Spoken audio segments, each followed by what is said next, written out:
इसरो चंद्रमा को हमारे करीब ला रहा है। यह वीडियो 7 सितंबर 2019 का था, जिसमें प्रधानमंत्री इसरो के चीफ के सिवन को सांत्वना देते हुए दिखाई दे रहे हैं, जब चंद्रयान 2 द्वारा ले जाया गया विक्रम लैंडर दुर्घटनाग्रस्त हो गया और सिग्नल खो बैठा था। यह तब हुआ जब वह चंद्रमा की सतह से मुश्किल से 335 मीटर ऊपर था। इससे इसरो के सामने लिमिटेड टाइम में एक और चंद्रयान मिशन शुरू करने और पिछले लैंडर की कमियों को दूर करने की एक और चुनौती खड़ी हो गई। ये एक बहुत बड़ा चैलेंज था। इस पर इसरो ने पूरी ताकत के साथ काम शुरू किया और महज 1450 दिनों के भीतर वे एक और मिशन चंद्रयान 3 लॉन्च कर रही हैं। चंद्रयान 3 को महज 620 करोड़ के बजट में बनाया गया है, जो कि फिल्म आदि पुरुष के बजट से भी कम है। चंद्रयान 3 चंद्रयान 2 का एक फॉलोअप मिशन है, जो मून सरफेस पर सेफ लैंडिंग और रोविंग की कैपेबिलिटी को दिखाता है। इसमें लैंडर और रोवर का कॉन्फ़िगरेशन है। इस बार इसमें ऑर्बिटर को शामिल नहीं किया गया है। इसे geosynchronous satellite launch vehicle mark 3 द्वारा सतीश धवन स्पेस सेंटर श्रीहरिकोटा से दोपहर 2:30 बजे लॉन्च किया गया। मैं आपको बता दूं कि इस पूरे मिशन पर सिर्फ हमारी ही नजर नहीं थी, यहां तक कि यूरोपियंस और स्पेस ऑर्गेनाइजेशन के मेजर स्टेक होल्डर्स भी क्यूरियोसिटी से देख रहे थे। लेकिन क्यों? हाँ, उन्हें देखना चाहिए, क्योंकि कोई भी देश चंद्रमा की सरफेस के साउथ पोल पर अपना लैंडर नहीं उतार सका है। वैसे तो नासा साउथ पोल पर उतरने के लिए एक मिशन आर्टेमिस 3 की प्रिपरेशन कर रहा है, लेकिन इसका प्लान 2025 के लिए बनाया गया है। इसलिए चंद्रमा के साउथ पोल पर चंद्रयान 3 की सफल लैंडिंग इसरो के टेक्निकल प्रोग्रेस और बोल्ड स्पेसफेयरिंग एम्बिशन को सिग्निफाई करता है। साउथ पोल एरिया का सरफेस अपोलो मिशन के आसपास के एरिया से बहुत अलग है, इसलिए चंद्रयान 3 चंद्रमा के एक बिल्कुल नए एरिया का नजदीकी व्यू हमें देगा।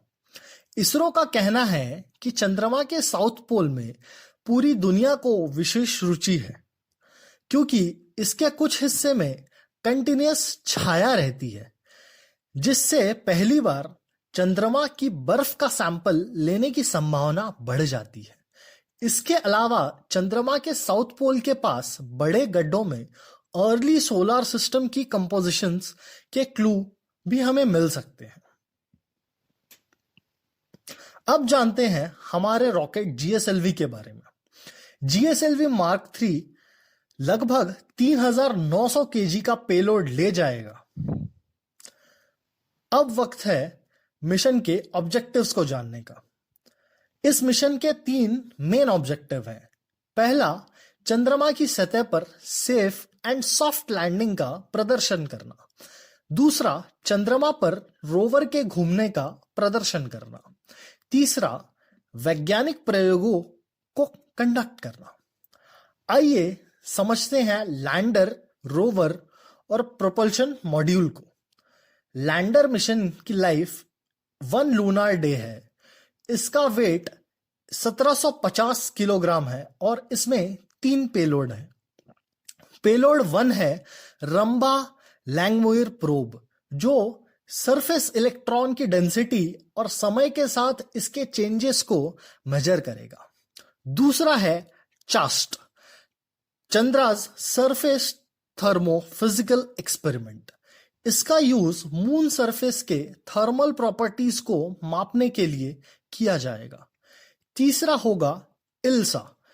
इसका इस्तेमाल लैंडिंग साइट पे हो रहे सेस्मिक एक्टिविटी को मेजर करने के लिए किया जाएगा। अब आते हैं रोवर पर। रोवर की लाइफ भी 1 लूनार डे की ही होगी। इसका वजन 26 किलोग्राम होगा और इसमें 2 पेलोड होंगे।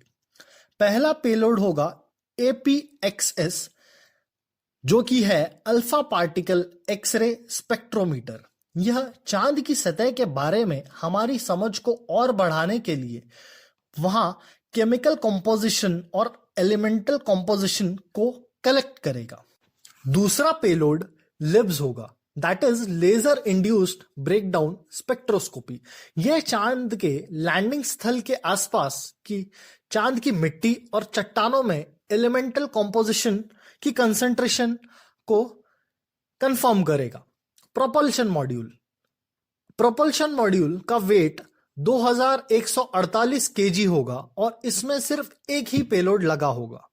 पेलोड होगा SHAPE, that is spectropolarimetry of habitable planet अर्थ।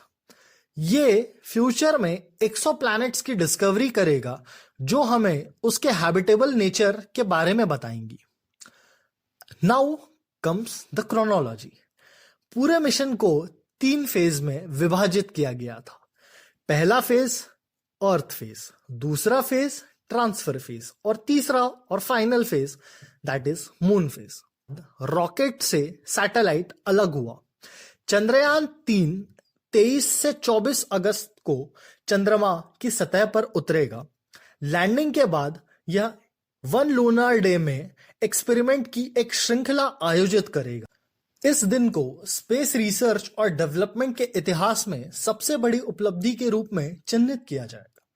लेकिन इससे देश को क्या फर्क पड़ेगा? सिंपल है, अगर हमने दुनिया को ये प्रूफ कर दिया कि हम सॉफ्ट लैंडिंग कर सकते हैं तो हम इंपॉर्टेंट स्पेस प्रोजेक्ट्स पे काम कर सकेंगे।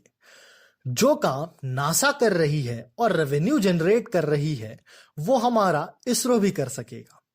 अब इससे हमारा जियोपॉलिटिकल स्टांस और भी फर्म होगा और हर जगह हमें यही शोर सुनने मिलेगा।